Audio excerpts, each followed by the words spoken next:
Բարի երեկո, սիրելի հեռուստադիտողներ, մենք շարունակում ենք հետևել կարևորագույն իրադարձություններին, այսօր մենք կզրուցենք անվտանգային քաղաքականության հետազոտական կենտրոնի ղեկավար Արեգ Քոչինյանի հետ, բարի երեկո պարոն Քոչինյան, շնորհակալություն հավերը ընդունելու համար։ Վաղ շաբաթից հետո ընդդիմությունը սկսել է ստեղծագործական աշխատանք բացատրելու համար, թե ինչու պարտվեցին։ Ես տարբերակները ծաղկակաղ եմ առել, պարտվեցին, որովհետև վարչատարածքային բաժանում էր եղել։ Բայց նոր չէր եղել, չէ՞, այդ վարչատարածքային բաժանում։ Չէ, նոր չէր եղել, շատ շուտ էր եղել։ Ես կառաջարկեմ մենք ոչ թե փորձենք այդ բան, գիտեք, բրեդ հիշեցնող ներողություն այս բառի համար մտածողություն բաների, այս մտքերի հետ մենք փորձենք ինչ-որ ձև աշխատել, այլ երկու կարևոր եզրակացություն դուրս բերենք այս ընտրությունների թեմատիկայից։ Առաջին եզրակացությունը իմ կարծիքով այն է, որ հետընտրական փուլում հատկապես ես դա նկատեցի, որ այսպես տարբեր մարդիկ շատ հաճախ ինձ թվում է ոչ Հայաստանից սկսել էին արհեստական բանականությամբ, չգիտեմ, մոնտաժով, տարբեր վիդեոներ էին պատրաստում, տարբեր ինչ-որ sense տեղեկություններ էին տարածում, ինձ թվում է փորձարկելով տեխնոլոգիան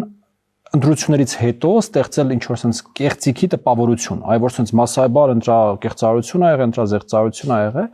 Ես կարծում եմ, որ այս տեխնոլոգիան գնալով ավելի հաճախ է կիրառվելու Հայաստանում, երբ որ փաստեր չկան, այսպես տեղում հնարավոր չի որևէ բան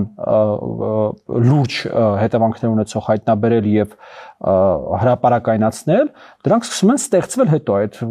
բաների գործարաններում, այդ ֆեյքաբուծարաններում, ֆեյքերի գործարաններում եւ կարծում եմ սա բավականին վտանգավոր տեղ ճանապարհ է ու այս տեխնոլոգիան զարգացվել է։ Սա առաջին եզրակացությունը, որ ուզում եմ անել, եւ երկրորդ եզրակացությունը ավելի քաղաքական էսպես։ Գիտեք,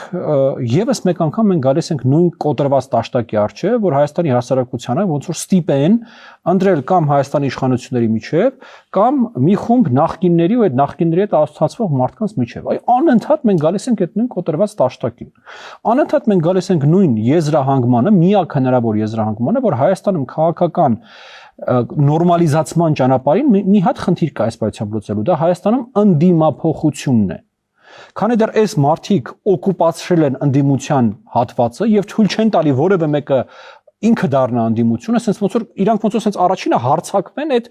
ընդդիմության վրա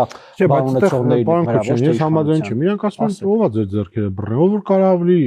շատ ձայն հավաքի, թող գա անի, ով է։ Երկու բան կա այդտեղ, թե ով է ձեռքը բռնել։ Առաջինը դա այն հանցավոր կապիտալն է, որին մինչև այսօր տիրապետում են այդ մարդիկ։ Ունեն, թող մյուսներն էլ ունենան, առանց կապիտալի մտնում են քաղաքական։ Ունեն, թող մյուսները ունենան, դա այդպես չի աշխատում։ Երբ որ դու 30 տարի այդ կապիտալի վրա ունեցել ես ըստեյության մենաշնորհ եւ հիմա այդ կապիտալը օգտագործելով, մանիպուլյացիաներ օգտագործելով, ամենազազրելի միջոցներ օգտագործելով, քո համար զուգահեռ իրականություն ստեղծելով շարունակում ես քաղաքական պայքարը, թող ունենանով չի։ Այն որ Հայաստանում այս հարցը պետքա բարձրացնել։ Ինչ անեն, թողել հանեն տան ինչ որ մի հատ ուժի, որ ինքնական դա բնականաբար չեն անելու, բայց կա դեկապիտալիզացիայի պրակտիկա, կա դեօլիգարխիզացիայի պրակտիկա, տարբեր պրակտիկաներ կան, որտեղ որ քաղաքական համակարգը բուժելու ճանապարհը 18 թվականից միլիարդ ու կես բերել են, բայց հələ չի պրծնում։ Դե շատ ավելի շատ արում պետք բերել էլի, եթե հələ չի պրծնում։ Այս բլոկը եւ երկրորդ բլոկը, նույնիսկ եմ ասում, իմ մոտ մեկ տպավորություն է, որ այդ մարդիկ ավելի այսպես մեծ ագրեսիայով հարձակվում են ինչ որ նոր ուժերի, նոր մարդկանց, նոր քաղաքական թիմերի վրա, որ հանկարծ դրանք չդառնան ընդդիմությունը, քան իշխանության վրա, այսինքն իշխանության վրա այնքան չեն հարձակվում, իշխանության դեմ այնքան չեն պայքարում, ինչքան որ ցանկացած մի նախաձեռնության դեմ, որը որ հայտ է ներկայացնում նոր քաղաքական բևեռ ձևով կամ ինչ շատ հայտ կա։ Չէ, շատ չեն, բայց հենց այդ շատի քչի հարցը չի, հարցը հետեւյալն է, մեթոդաբանորեն այս հարցը ունի միայն մեկ լուծում։ Պետք է Հայաստանում սկսեն ձևավորվել քաղաքական թիմեր, քաղաքական նախաձեռնություններ, որոնք որ պետք է սկսեն փոխարինել այս ընդդիմությանը։ Ուրիշ տարբերակ չկա։ Այս հարցը ուրիշ կերպ չի լուծվելու, մինչև Հայաստանում ընդդիմափոխություն չլինի, իշխանափոխություն չի լինելու։ Մեր ձևով կարա՞ այլ ընտրանք լինի Քոչարյանի ես։ Երբ որ ես ասում եմ, դե, ուզում եք մի քանի հատ բաղադրիչ ասեմ, թե ընդդիմությունը ինչպեսին պետք է լինի։ Այդ ընդդիմությունը պետք է լինի հայաստանյան։ Այդ ընդդիմությունը չպետք է դրսից մի հատ միլիարդ հատերոջ եկած ընդդիմություն լինի։ Դա լինի Ռուսաստանից եկած միլիարդ հատեր լինի, չգիտեմ, Բուրկինա Ֆասոից եկած միլիարդ հատեր, այդ կապ չունի։ Երկրորդը պետք է լինեն նորմալ, ադեկվատ, ռացիոնալ մարդիկ, ովքեր չեն խոսում օրինակ նրա մասին, որ, չգիտեմ, Հմեկի աշտարակը գիշերը Ադրբեջանի դրոշով են զարդարել, կամ չեն խոսում նրա մասին, որ Հայաստանում 10 հատ մզկիթ են կառուցելու, կամ չեն խոսում նրա մասին, որ այդ բերած ցորենը թունավորած է կամ ինչ որ դեղեր են տված, որ Հայաստանում այլևս բնակչություն իրանք հակապիար են անում։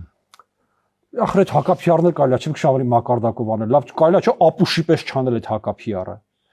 Մեզ Հայաստանում ինչա պետք։ Հայաստանում պետք է ժողովրդավարական, ընտրելու ընտրվելու ունակ, adekvat, ռացիոնալ ընդդիմություն։ Լավ, շատ բան ենք ուզում։ Մի 4-5 բաղադրիչ եմ ասում, այս բաղադրիչներին բավարարող ընդդիմություն է Հայաստանում պետք։ Մինչև դա չլինի, մեր քաղաքական համակարգի առողջացում չի լինելու։ Լինելու այս հիվանդ համակարգը, երբ որ այս խորհրդանական բանավեճը չի տարբերվելու գողփիսո քաչալշուն խոսակցությունից։ Հիմա նայեք, ինչու ԿՊ-ն հաղթեց վաղաշաբաթում, ես պետք է պնդեմ էլի ես օրիգինալ վերսիաներն։ Ժողովուրդը չգիտեր, որ Մեխակյանը ԿՊ-ից է։ Այսինքն հաղթեց ոչ թե ԿՊ-ն, այլ Մեխակյանը։ Իսկ օրինակ համար եթե պարտվեր ոնց էին ասելու Մեխակյանն է պարտվել, Փաշինյանն է, չէ՞, պարտվել։ Միշտ այդ բանը իհարկե կա, բայց այնտեղ ես ինչի թե ճիշտ եմ հիշում, ԿՊ-ի վերջին օրվա հանրահավաքին ԿՊ-ից ով կար չկար, սա գնացել է։ Իդուն Մարուկյանն ասում էր ոչ ոք չի եկել, բա ուր էին։ Բայց այնտեղ ես վիդեոն տեսել եմ, սա այնտեղ նստած էին բեմի վրա, բա ոնց այնտեղ չէին։ Իրենք չէին ասում որ ԿՊ-ից են։ Հա մարդիկ չգիտեն, որ օրինակ, չգիտեմ, Սուրեն Պապիկյանը մյուսները ԿՊ-ից են։ Իրանք պիտի ասեն, որ իրանք ԿՊ-ից են, դե լավ, շատ օրիգինալ է, ինչ խոսք։ Մյուսը նրանք փորձեցին չքաղաքականացնել ընտրությունները, այլ դարձնել այսպես կոմունալ խնդիրների շուրջ բանավեճ։ Բայց դա ցածր առբավ նորմալ է, որ տեղական ինքնակառավարման մարմինները լինեն ոչ այնքան քաղաքականացված, ինչքան լինեն կոմունալ ծառայությունների ավելի լավ պլանի, ավելի լավ մոտեցումների մասին։ Ընդհանուր առմամբ թիմ ընտրությունները հենց դրա մասին են։ Կներեք, բայց օրինակ համար վաղաշաբաթ համայնքում կամ որևէ XY համայնքում այդ համայնքի բնակչին ի՞նչն է ավելի հետաքրքիր, որ իր աղբահանությունը ժամանակին եւ ճիշտ իրականացվի։ Չէ, տեսեք, օրինակ Գյումրիում հնարավորինս քաղաքականացվեցին, չէ։ Այո։ Աշխարհաքաղաքական հարցեր լուծում։ Հա, այնտեղ գնում են տանում են Ռուսաստան, Թուրքիայով են վախացնում, այստեղ ասֆալտ։ Դե տանիք։ նորից ուզում եմ ընդգծել, որ այն չի նորման սա է։ Որտեղ Գյումրիի քաղաքապետը աշխարհաքաղաքական որոշումներ չի կայացնում, Պետրոս։ Գյումրիի քաղաքապետը որոշում է աղբահանությունը ոնց է իրականացվում։ Այո, բայց նա կարող է ազդել ընտրությունների վրա, որոնք կազդեն այդ կողմնորոշումների վրա, անուղղակի ազդում։ Ընտրությունների վրա հազարավոր բաներ կարան ազդեն, բայց նույնիսկ եմ կրկնում, թիմ ընտրությունները ամբողջ աշխարհում, մենակ Հայաստանում չէ։ Առաջի հերթին հենց նման բաների մասին են։ Հիմա ուրիշ բան, որ շատ մարդիկ ուզում են խորհրդանական ընտրություններին ընդառաջ ինչ որ նախադեպեր ստեղծել, այսպես պատմություններ ստեղծել, այդ խոսքը գրում է եւ իշխանության եւ ընդդիմության մասին, իրեն բոլորին էլ բնականաբար այս պատմությամբ Հայաստանը արդեն իսկ մուտքագործել այդ խորհրդանական ընտրությունների նախապատրաստության տրամաբանության մեջ, հա, բնականաբար պաշտոնապես բանը դեռ բացված չի, այդ քարոզարշավը դեռ բացված չի, բայց այս պատմությամբ Հայաստանում ինչ որ տեղի ունենում, այսպես թե այնպես կապված է խորհրդանական ընտրությունների հետ։ Եվ բոլոր քաղաքական թիմերը այսպես թե այնպես աշխատում են դրանց հետ, բայց նույնիսկ եմ ուզում կրկնել, Ժորժ ջան, դա նորմալ է, որ տեղական ինքնակառավարման մարմինների ընտրությունների տրամաբանությունն ու ոնց որ ասած խոսակցությունը լինի կոմունալի մասին, ոչ թե աշխարհաքաղաքական հարցերի մասին։ Նույնիսկ Էջմիածնի եւ Գյումրիի քաղաքապետերը չեն աշխարհաքաղաքական հարցերով զբաղվում։ Հայ Էջմիածնում, տեսեք, ասում են, որ գյուղերը հաղթեցին։ Այ գյուղացիները այտենց լավ չեն ճնշմանը, իսկ Էջմիածնում շնաց ես ստուգեցի այսօր կրկին 23 ընտրատեղամասից 17-ում հաղթել են իշխանությունը։ Բայց ասում են մենք հաղթեցինք։ Ընդհանրապես այդ հասարակությունը ինչ որ շերտերի բաժանելու, այ տպավորություն ստեղծելու, որ Հայաստանում կա մի հատ sense կիսագրագետ կամ նույնիսկ անգրագետ մի հատ բնակչության հատված, որին հենց իրենք շատ հաճախ այսպես ճակերտավոր 1000 ներողությունից բարեմար ժեխ են անվանում։ Դա ինչ որ նոր բան չէ, դա մի երևույթ է, որին մենք վաղուց ենք ծանոթ, բայց գիտեք, ես բազմիցս եմ ասել, ես մեկ-մեկ ուղղակի ապշում եմ Հայաստանում հասարակության գիտակցության մակարդակի եւ հասունության մակարդակի վրա։ Ես շատ հաճախ գիտեք ինչ եմ ասում, որ մեր քաղաքական էլիտան արժանի չի այս հասարակությանը։ Այս հասարակությունը շատ ավելի գրագետ է, շատ ավելի քաղաքակիրթ է, շատ ավելի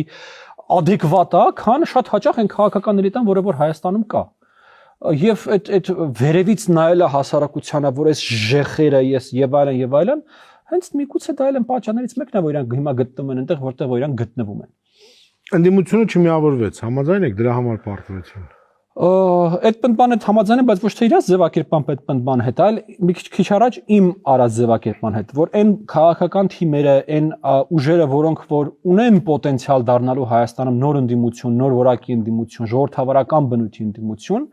ինչպես դա եղավ օրինակի համար վերջին խորհրդարանական ընտրություններին, երբ որ այս բոլորը գնացին առանձին։ Բոլոր այս ուժերը, որոնց մասին խոսում էինք, որոնց ես էլ էի համոզում միավորվել, իրանք բոլորով գնացին առանձին, արդյունքում ոչ մեկ 4%-ի շեմը չհաղթահարեց։ Հիմա այս պայությամբ էլի մենք տեսնում ենք նույն բանը դիմընտրություններում եւ ամենայն հավանականությամբ թող ես հորետես լինեմ եւ սխալվեմ, բայց տեսնելու ենք առաջիկա խորհրդարանական ընտրություններին։ Այս մարդիկ միջև չընկալեն, որ իրանց ճանապարհը խորհրդարան եւ իրանց ճանապարհը ավելի ինստիտուցիոնալ ընդդիմություն դառնալու դա միավորումն է, այ խոսքը ազատական, այսպես ժողովրդավարական ուժերի մասին է։ Հա, Քոչարյանը, Սերժը եւ չգիտեմ, իրանց ձևով հաղթելու են այս ուժերին։ Ընդդիմադիր։ Եվ տեսեք, ընդդիմությունը չի կարողանում տեսլական առաջարկել, կոնտրտեսլականություն։ Այ իշխանությունը ասում է խաղաղություն, Տրամփ, Ցորեն, Տիմ։ Նրանք չեն կարողանում այդ խաղաղության տեսլականի կոնտրտեսլականը մշակել, ներկայացնել, որ մարդիկ հասկանան, այ խաղաղություն եւ կա ռացիոնալ այլընտրանք այս խաղաղությանը։ Այս չստացած պետք է 100%-ով համաձայնվեմ, այո, ռեալ դա է իրականությունը, որ Հայաստանում են ուժերը, որոնք որ կարողանում են մինչև այս պահը մոնոպոլիզացնել ընդդիմության դաշտը, իսկապես որևէ ինտելեկտուալ այլընտրանք ի վիճակի չեն առաջարկել, չեն կարողանում առաջարկել։ Որոնք չեն կարողանում առաջարկել 7 տարի շարունակ։ Չունեն այդ մարդիկ ինտելեկտուալ այլընտրանք։ Եվ հենց նաև դա է պատճառներից մեկը, ես որ անընդհատ ասում եմ, որ Հայաստանում ամենամեծ խնդիրը քաղաքական դաշտում այս պատմությամբ դա ընդդիմափոխությունն է, որովհետև այս մարդիկ բացայց որ ժողովրդավարական չեն, հայաստանյան չեն եւ այլն ցուցակը որ մի քիչ առաջ ասացի։ Նաև այդ մարդիկ տեսլական չունեն։ Ոնց կարող է դες լինի։ Դե փաստորեն տենց է։ Քաղաքական տարբեր ուժեր տեսլական չունեն։ Դե չունեն, ինչ են առաջարկում այդ մարդիկ։ Օրինակ ես Պողոս Պողոսյանն եմ, վերցրել եմ, ուզում հասկանամ իրանք ինչ են առաջարկում։ Հեռացնել գործողներին։ Հետո իրանց ինտելեկտուալ այլընտրանքը արժանապատիվ խաղաղություն։ Դե դա լոզունգ է, դա առաջարկ չի։ Ինչն են անելու այլ կերպ։ Օրինակ հիմա Հայաստանը ունի ստորագրած որոշակի փաստաթղթեր։ Մենք խաղաղության համաձայնագիր ունենք նախաստորագրած, մենք TRIP ունենք ստորագրած, մենք Միացյալ Նահանգների վկայության ենթադրելու որ ասում են դա խայտարակ դավաճանական բան է, պետք է միանգամից չեղարկել։ Ընդ որում այդ նույն մարդիկը օքեյ նոյեմբերի 9-ի մասին էլ են այդ բաները ասում, հետո հիմա ատամներով պաշտպանում են նոյեմբերի 9-ի փաստաթուղթը։ Մի հարցը դա չի, հարցը հետևն է, լավ, ինչն են իրանք առաջարկում այլ ձև։ Հասկանում եք, քանի դեռ այս հարցը իր պատասխանը չունի, դա բանկրոտության մասին է խոսում այս ուժերի։ Որ այս մարդիկ, այս քաղաքական ուժերը քաղաքական բանկրոտ են։ Չէ, նրանք ասում են մենք կվերականգնենք հարաբերությունները Ռուսաստանի հետ։ Իսկ Ռուսաստանի հետ հարաբերությունները ով է կործանել, որ իրանք վերականգնեն։ Այս իշխանությունները։ Ինչով են կործանել։ Դե հիմա ոնց է։ Հայաստանը շարունակում է մնալ ԵԱՏՄ անդամ, ոչ բարով ՀՊԿ անդամ, ԱՊՀ անդամ։ Երբ որ Ադրբեջանով ճանապարհը բացվում է, առաջինը գալիս է Ռուսաստանից բեռը, Ղազախստանից եկող բեռը, որ մենք այդքան հայտարարեցինք պետք է առաջինը լինի, ըստ էության ռուսական բեռը մի օր շուտ եկավ հասավ Հայաստան։ Ես դες ասեմ ավելին, վերջին 3-4 տարիների ընթացքում այն բոլոր ճգնաժամերը, որոնք որ հայ-ռուսական հարաբերություններում առաջացել են, եւ սա պատրաստ եմ ապացուցել, առաջացել են ռուսական կողմի պատճառով, ոչ թե հայկական կողմի պատճառով։ Հայկական կողմը երբևիցե պրոակտիվ որովհետեւ նրանք այս իշխանություններին չեն վստահում, եկեք անկեղծ խոսանք։ Եվ կգան նրանք, ովքեր վստահվում են հանդերից, եւ նոր հարաբերություններ կկառուցեն, ազնիվ։ Գիտեք, նախ ես այնքան էլ վստահ չեմ, որ Ռուսաստանը առանձնապես հետաքրքրված է այդ մարդկանց իշխանության գալով, որովհետև տենց անցնող տարիների ընթացքում ավելի շատ նման է, որ իշխանությանը ինչ որ կերպ հարվածել իշխանությանը թույլատնելու նմանվում են հիբրիդային հարվածները, որոնք որ մենք տեսնում ենք Ռուսաստանից, քան անկեղծորեն այդ մարդկանց իշխանություն բերելու նպատակին, այս առաջին բանը։ Եվ երկրորդ բանը, ես չեմ կարծում, որ Ռուսաստանում որևէ եւ պետության կամ որևէ իշխանության նկատմամբ ունեն վստահություն։ Գիտեք, այդ մի կայսրություն է, որում ասացված կա, որ իրանք դաշնակից չունեն բացի սեփական բանակն ու նավատորմը։ Այդ ասացվածքը կա ռուսական։ Հա, բայց մի բան է, որ այնուամենայնիվ գալիս է մարդ, որ ասում է, որ շեֆ ոնց կասես տենց կլինի, բան է, որ գալիս է այս իշխանությունը, որ ասում է, չէ, հələ մի հոп, ստեղ մենք համաձայն չենք։ Այդ դե ուրեմն եկեք իրերը իրենց անուններով կոչենք, Պետրոս, դուք չեք խոսում վստահության մասին, դուք խոսում եք աստիճանակարգված հարաբերությունների ձևավորման մասին, այդ վստահություն չի։ Շեֆ ոնց անես, ոնց ասես այտենց կանենքը, այդ վստահությունը չի, Պետրոս։ Այդ խալոպությունն է։ Դա իրանց պատկերացրած վստահությունն է։ Բայց եկեք ֆիքսենք, որ դա վստահությունը չի, դա խալոպությունն է։ Իսկ վերջին տասնամյակների ընթացքում մենք տեսանք, թե Ռուսաստանը իր խալոպների հետ ոնց է վարվում։ Առաջին իսկ ճգնաժամում հենց առաջին այդ խալոպներին էլ վաճառում է հարմար գնով։ Ու արանքը դուրս է գալիս։ Ես ես ասեմ, այսպեսին նույնիսկ ավելի մի այսպես սրելով էս բանը, էլի ինձ թվում է Ռուսաստանը ավելի հարգալից եւ ավելի այսպես, գիտեք, պարտներային վարկ ցուցաբերի պետությունների նկատմամբ, որոնք որ փորձում են իր հետ ինչ-որ հարաբերություններ կառուցել եւ մեկ-մեկ իրենք չեն ասում։ Ինչպես մենք տեսանք, օրինակ Ադրբեջանի հետ իր հարաբերությունները։ Այ մենք տեսանք, չէ, որ Ռուսաստանը ոնց ծախեց խալոպին մի պետության, որը իր շարունակաբար չի ասում։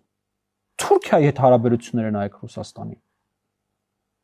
Եվ ուրեմն այդ բանը, որ այ մենք կգնանք ինչ հասի կանենք իրանք է մեզ լավ կնային, չի աշխատում, Պետրոս ջան, չի աշխատում։ Այդ մարդիկ վերջին 5 տարին ես չեմ հասկանում ուր են նայում, ինչ են տեսնում, ոնց են հասկանում, չեն հասկանում այս ամենը։ Այս իշխանությունը սերտորեն աշխատում արևմուտքի հետ, այ մենք դա չենք անի։ Որ Ռուսաստանը այս իշխանությունը մինչև 2023 թվական արևմուտքի առանձնապես չէր աշխատում։ Ռուսաստանը այդեր ասած ինչ ասում էր անում էր։ Հետո դա ինչով ավարտվեց։ Ավարտվեց նա, որ Ադրբեջանը ներխուժեց Հայաստանի տարածք, Ռուսաստանը այդտեղից որ ինքը չգիտի մեր սահմանը որտեղով է անցնում։ Ախր ես նույնիսկ ուզում ասեմ, այն իրավիճակը, որ մենք եկել ենք, մենք չենք եկել պրոակտիվ ճանապարհով, մենք եկել ենք ռեակցիա տալով Ռուսաստանի արածներին, հասկանում եք։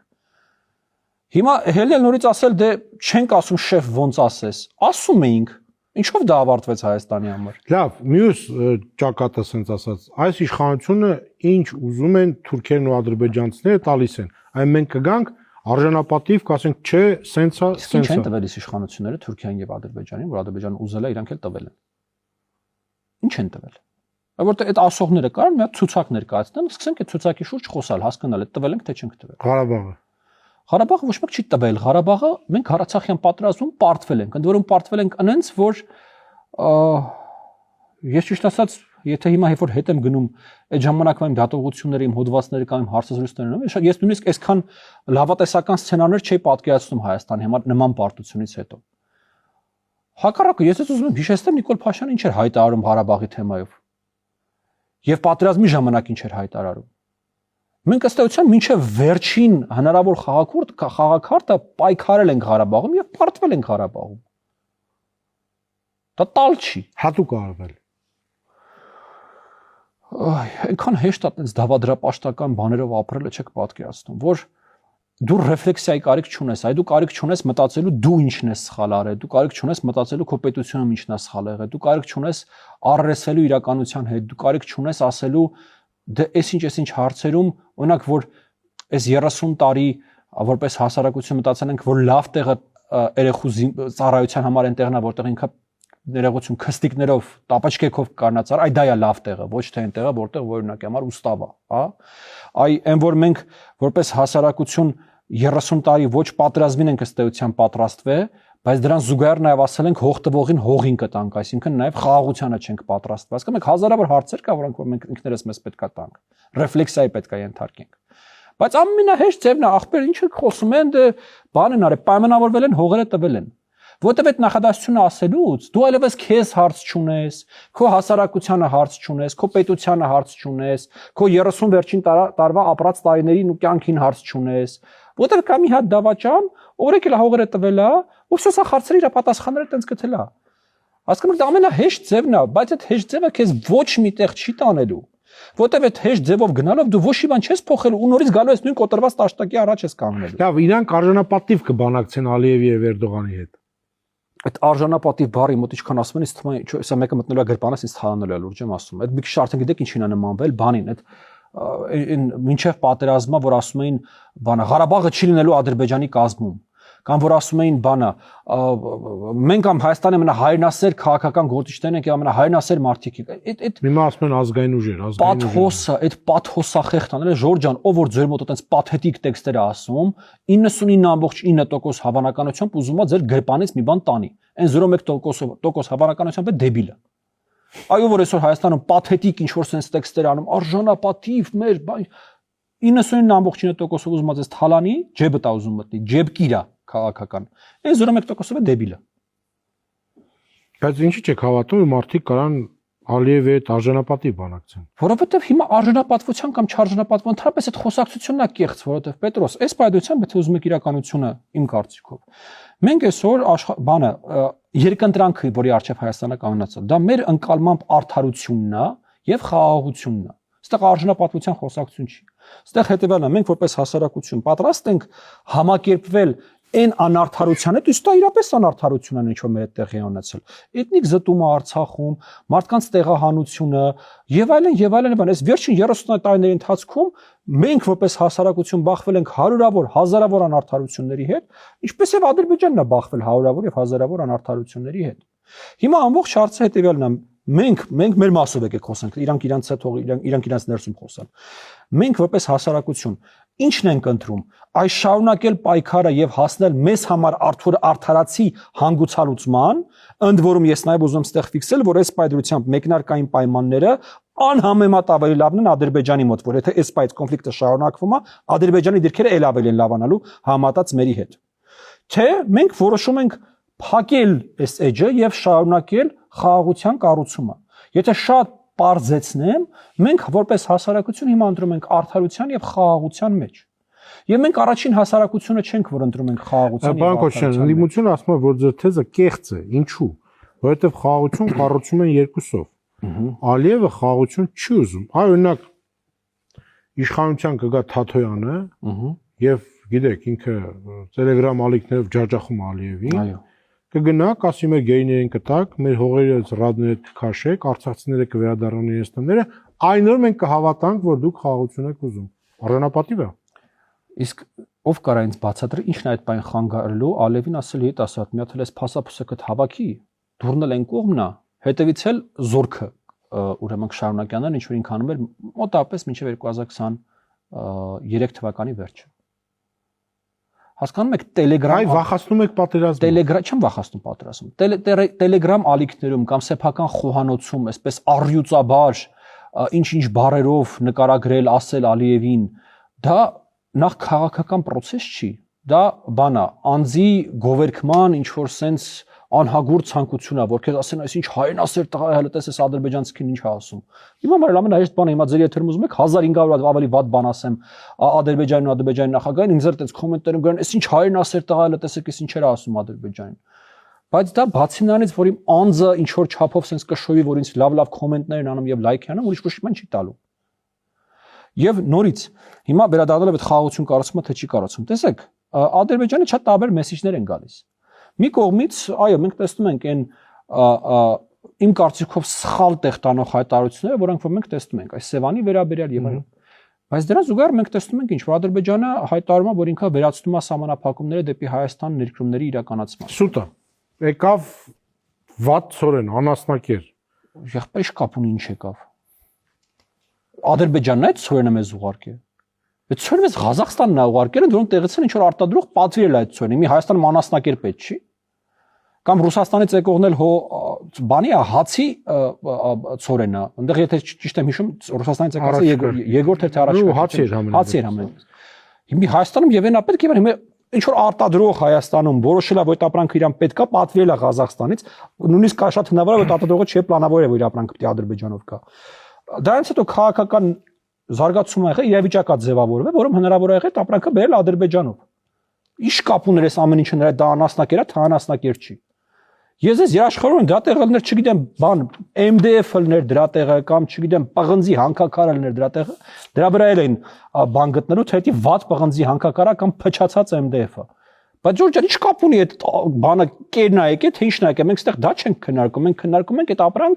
ապրանքը, X ապրանքը, թե Y ապրանքը, ոնց է եկե։ Եկել է Ադրբեջանի տարածքով։ Ինչը սրանից մի տարի առաջ, 2 տարի առաջ եւ ընդհանրապես վերջին 30 տարիների ընթացքում գիտական ֆանտաստիկայի ժանրից կլիներ։ Սրա զուգահեռ մենք ինչ ենք տեսնում, նախաստորագրվել է, չէ՞, խաղաղության համաձայնագիրը։ Եթե Ալիևը չի ուզում խաղաղություն Հայաստանի հետ, այս բոլոր քայլերը ինչի համար են։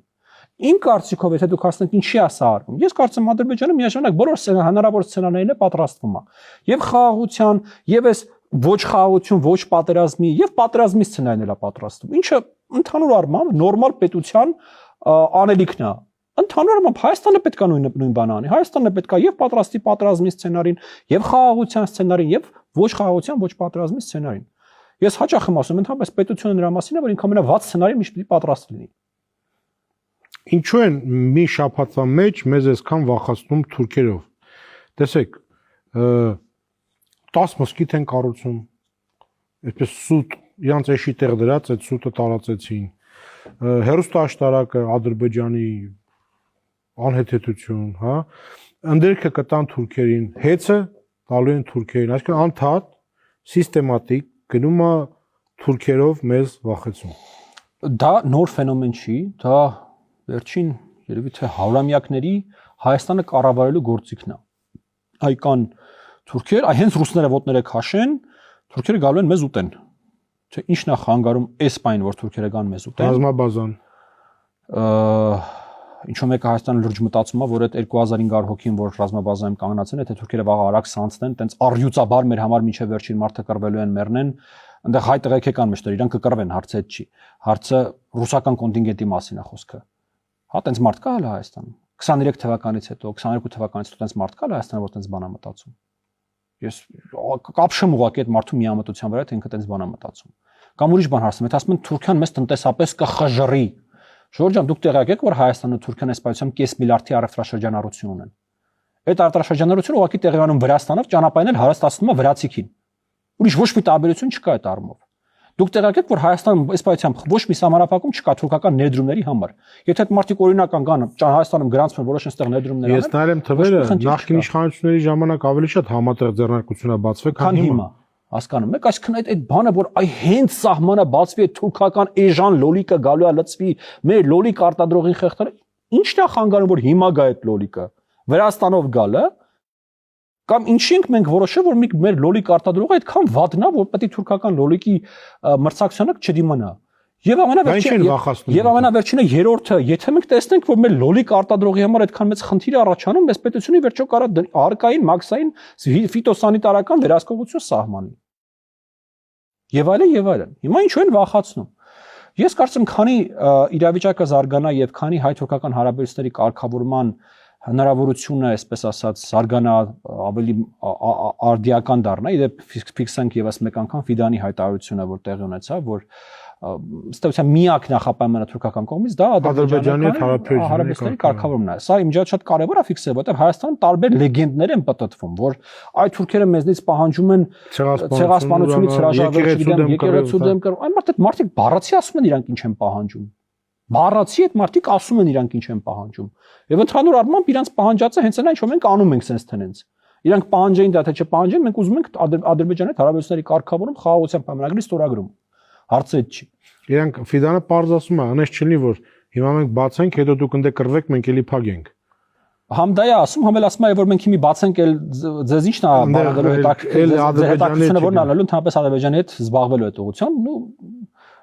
չասենք ճիշտ է ասում, բայց իսկապես Հայաստանի համար բնականաբար ամենամեծ առաջնահերթությունը Թուրքիայի հետ սահմանի բացումն է եւ Թուրքիայի միջոցով Մեջերկրական ծով, Սև ծով երկնա դեպի Եվրոպա, երկնա դա հնարավորություն է, որ Հայաստանում արտադրողը իր ապրանքը դնի գնացքի վրա եւ այդ գնացքը հասնի Բերլին։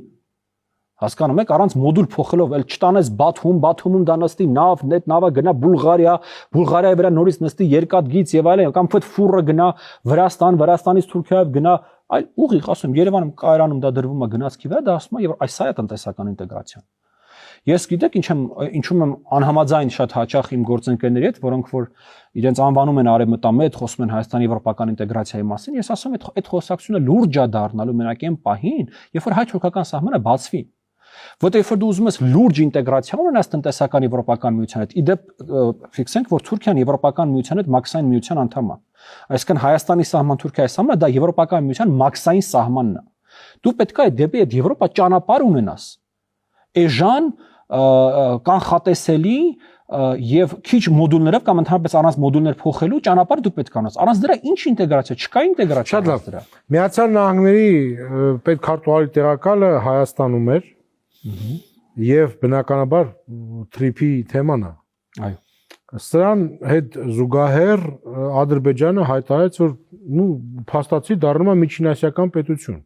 Ոչ թե 5-ն է կասեց Հաջիև, այլ 6-ն են, այսինքն իրենց ինքնությունը փոխում են Միջինասիա։ Նոր հերթական, այո, ինքնությունն է։ Հարավային Կովկաս, Միջին Ասիա, Արևմուտք։ Նոր բան է ձևավորվում։ Նոր խոսակցություն կա։ Եկեք դա ֆիքսենք, Վաշինգտոնում տեղի ունեցած գագաթնաժողովից հետո Միացյալ Նահանգներ Հայաստան-Ադրբեջան գագաթնաժողովից հետո տեղի ունեցավ մեկ այլ գագաթնաժողով, Միացյալ Նահանգները միանգամից հետո կանչեցին ասիական կենտրոնասիական եւ այդ կենտրոնասիականների հետ խոսակցության մեջ նաեւ հիշատակվեց թրիփը, հայ-ադրբեջանական գործընթաց, Հարավային Կովկասը եւ այն որ սրանից մի փոքր որ հետ գնանք, ես ուզում եմ հիշեցնել նաեւ Ուրսուլա ֆոն դեր Լայենի հայտարարությունը Եվրոպական միություն Կենտրոնական Ասիա համաժողովի ժամանակ, երբ որ ինքը ասաց, որ Եվրոպական միության համար ճանապարհը դեպի Կենտրոնական Ասիա անցնում է հայ-թուրքական եւ հայ-ադրբեջանական սահմանների բացմամբ։ Այսինքն ինչ է ստացվում։ Ստացվում է, որ մի այսպիսի հարթություն է ձևավորվում, ուղղություն է ձևավորվում։ Այ արևմուտք, ավելի մասնավոր Միացյալ Նահանգներ, Եվրոպական միություն, այնտեղից Սև ծովով կամ Թուրքիայով հարավային Կովկաս,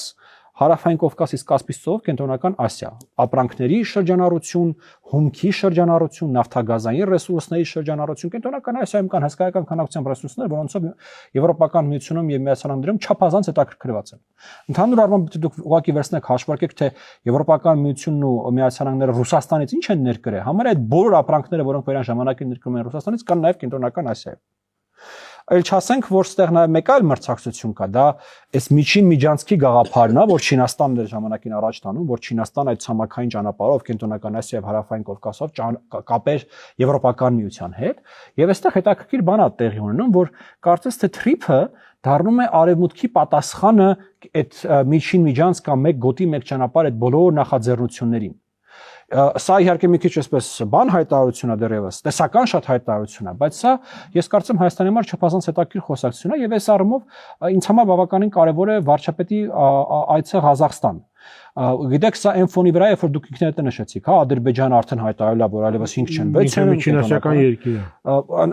Ընդհանրապես մի ամիս, 2 ամիս առաջ Վրաստանի վարչապետներ տուրն է արել կենտրոնական ասիական բոլոր երկրների այցելել էր, բոլոր երկրների ղեկավարների հետ հանդիպումներ ունեցել։ Եվ այո, մենք որպես պետություն մեր հայացքը պետք է ինչ-որ չափով նաև կենտրոնական Ասիայի վրա սեբերենք եւ այդ պետությունից սկսենք ավելի լուրջ աշխատանք տանել։ Որտեւ եթե այս ուղղությունը սկսում է դառնալ արևմուտքի համար կարևոր, ինքը պետք է կարևոր դառնա նաև մեզ համար։ Միջած Ղազախստանի նախագահը այնտեղ Թրամփին ասաց, որ ինքը աշխարհի վերջն է, չէ՞, վերջ նախագահ, հետո եկավ Ռուսաստանում հայտարարեց, որ Ռուսաստանը Աստծո տված հարևան է։ Այնտեղ Թրամփին ասաց, այդտեղ Ռուսաստանին։ Դե սենց ասենք, հաշվի առնելով մեր ժամանակները, երբ որ կարծես տարբեր առաջնորդներ սկսել են ականջներով սիրել, որ իրենց պետք է անդադ մեծարել, գովերքել, մարդիկ էլ անում են ինչ որ պետք է անեն էլի։ Շնորհակալություն։ Ես եմ շնորհակալ։ Մեր հյուրը անվտանգային քաղաքականության հետազոտական կենտրոնի ղեկավար Արեգ Քոչինյանն էր, կհանդիպենք ցեսություն։